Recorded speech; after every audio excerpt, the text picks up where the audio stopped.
Assalamualaikum warahmatullahi wabarakatuh. Perkenalkan, nama saya Rika Fatmala Putri dengan NIM 1802 5424 3020 dengan mata kuliah Endokrinologi Ikan dengan dosen pengampu Bapak Wiwin Kusuma Atmaja Putra, SPI MSI. Nah, pada kesempatan pada video kali ini saya akan menjelaskan sedikit tentang sumber hormon alami dalam endokrinologi ikan. Nah, yang pertama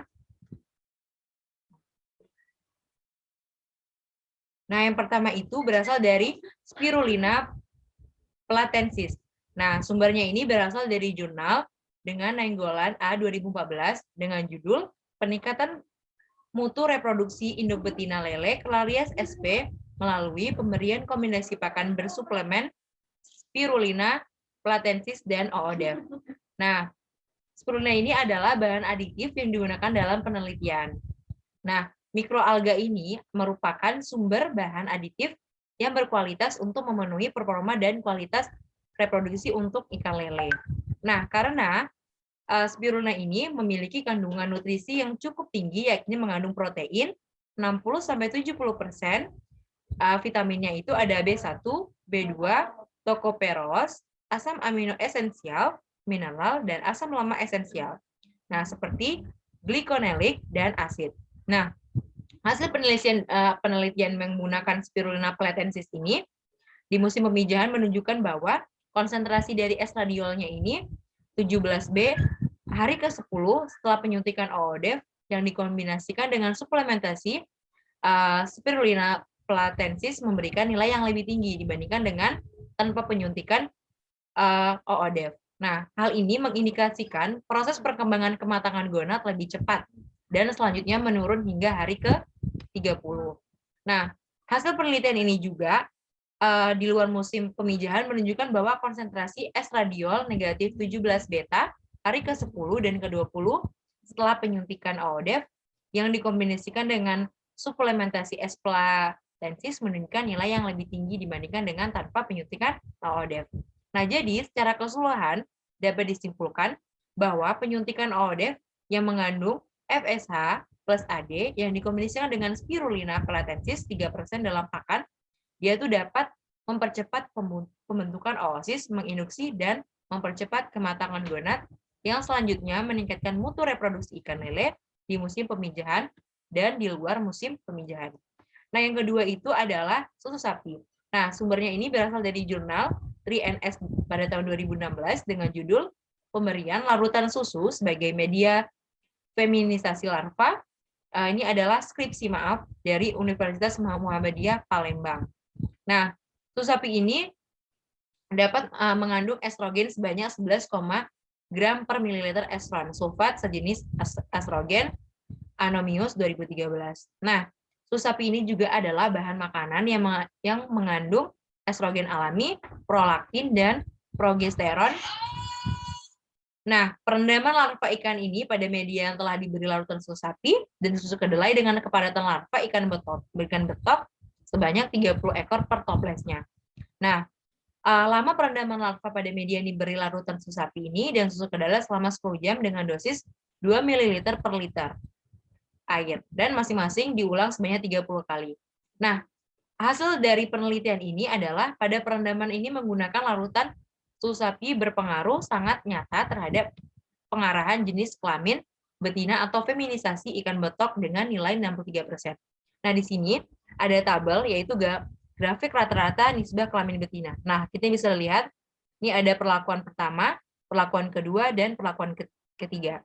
Nah, untuk pada perlakuan pertama, ini nisbah kelamin betina itu mencapai 63%, yang kedua itu 37%, dan yang ketiga itu adalah 52%. Selanjutnya.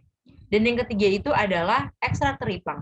Nah, sumbernya ini berasal dari Saputra Awulandari Ernawati dengan judul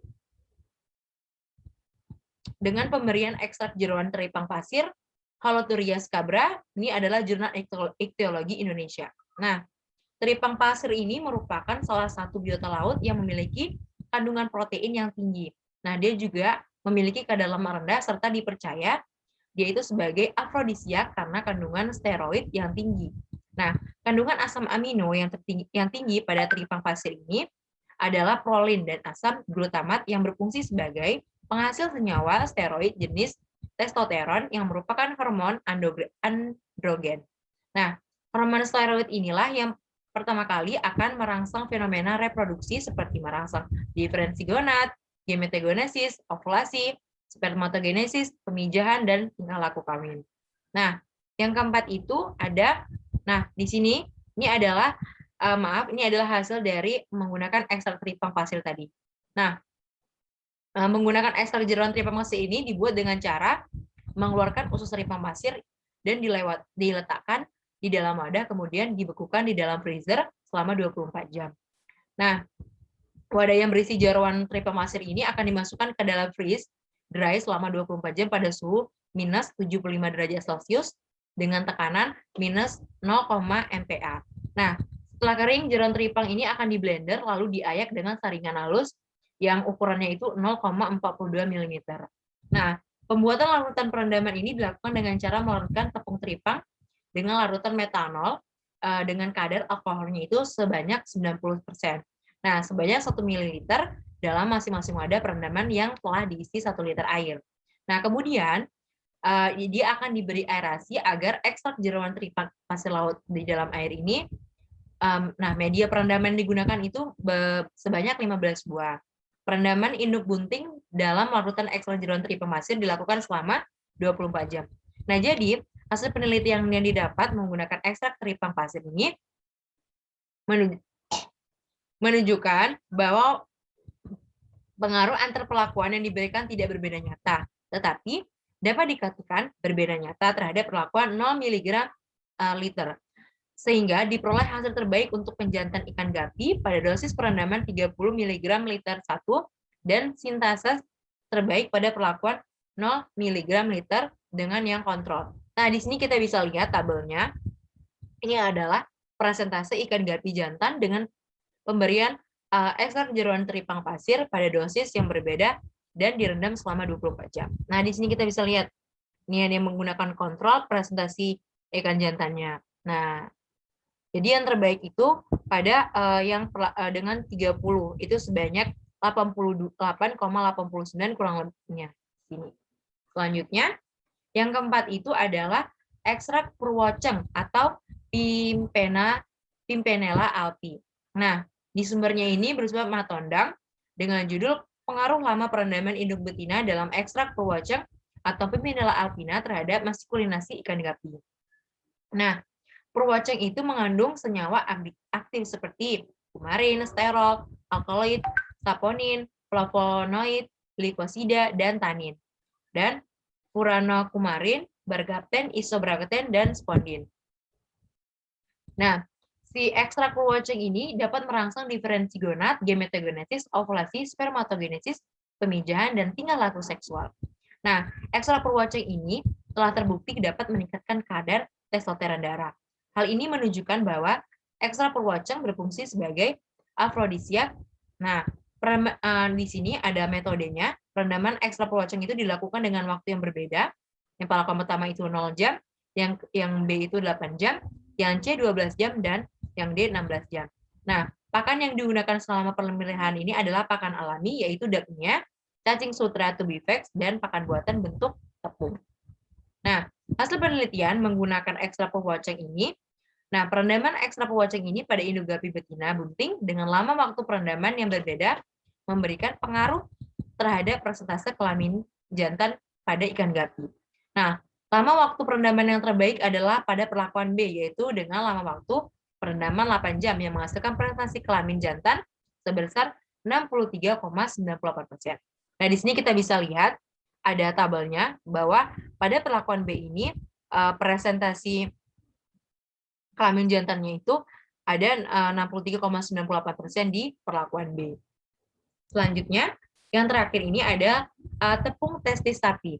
Nah, ini sumbernya berasal dari jurnal dengan judul Maskulinisasi Ikan Nila dengan pemberian tepung testis sapi dari jurnal Aquaculture. Nah, salah satu bahan yang mengandung hormon testosteron alami adalah testis sapi. Nah, oleh karena itu, teh segar perlu dibuat menjadi tepung sehingga tidak cepat membusuk, tidak menurunkan kualitas air, larva tertarik untuk makan, dan mudah dalam penyimpanan. Nah, metode penelitiannya, metodenya itu adalah pembuatan tepung testis. Nah, testis segar itu akan dikuliti, kemudian dipotong-potong, lalu dimasukkan ke dalam tabung dan dibukukan dalam freezer selama 24 jam. Nah, lalu tabung itu akan dipasang pada freeze dry selama 24 jam pada suhu negatif 75 derajat Celcius dan tekanan minus 0,1 MPa.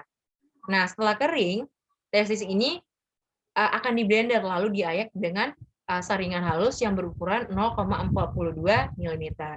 Nah, TTS dianalisis Proxima dan analisa kandungan hormon testosteronnya dengan alat HPLC. Nah, di sini hasil penelitian yang didapat menggunakan tepung testis sapi yaitu adalah bahwa tepung testis sapi ini berpengaruh terhadap maskulinisasi ikan nila. Perlakuan pemberian testis tidak berpengaruh terhadap kelangsungan hidup ikan, uji. Nah, perlakuan dosis 9% dan lama pemberian 14 hari merupakan perlakuan terbaik. Nah, di sini kita bisa lihat juga kalau buktinya adalah pemberian perlakuan dosis 9% dan pemberian pada dosis ini merupakan perlakuan yang terbaik untuk pemberian dengan menggunakan tepung testis sapi. Nah, itu saja mungkin yang dapat saya sampaikan. Nah, jadi sumber hormon alami dalam ilmu itu kita bisa dapat juga dari alami, itu lebih bermanfaat gitu. Nggak harus menggunakan bahan kimia. Jadi mungkin itu saja yang dapat saya sampaikan. Lebih dan terkurang saya mohon maaf. Saya akhiri dengan wabillahi taufiq wal hidayah. Wassalamualaikum warahmatullahi wabarakatuh.